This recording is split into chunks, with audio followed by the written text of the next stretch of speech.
Alternative hypothesis, the alternative hypothesis states that there is a relationship. अब ये उसका उल्टा है नल हाइपोथेसिस का, कि इसके दरमियान में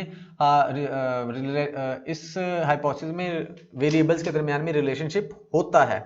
N experimental hypothesis predicts what changes will take place in the dependent variable when the independent variable is manipulated. जब इंडिपेंडेंट वेरिएबल को मैनिपुलेट किया जाएगा, चेंज किया जाएगा, तो उसी हिसाब से डिपेंडेंट वेरिएबल भी चेंज होता है। यानी कि रिलेशनशिप है तो चेंज होगा ना। जो पिछला था हमारा नल हाइपोथेसिस, यहां पर वो कह रहा है कि there is no change due to the manipulation of the independent variable.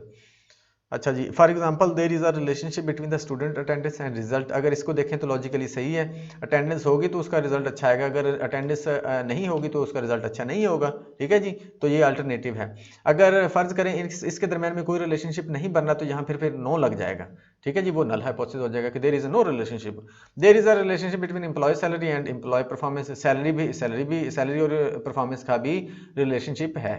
ठीक है जी, ये दो हाइपोथेसिस होते हैं बेसिकली हमारी रिसर्च के अंदर। लिखते हम एक ही हैं, अल्टरनेटिव लिखते होते हैं, लेकिन कंसीडर कर लेते हैं उसको भी हमारा जो होता है नल हाइपोथेसिस के देयर इज नो रिलेशनशिप। और हमारे पास ये भी होता है जो हम अगर तो रिलेशनशिप इनमें हो जाए तो हम फिर नल हाइपोथेसिस को रिजेक्ट कर देते हैं।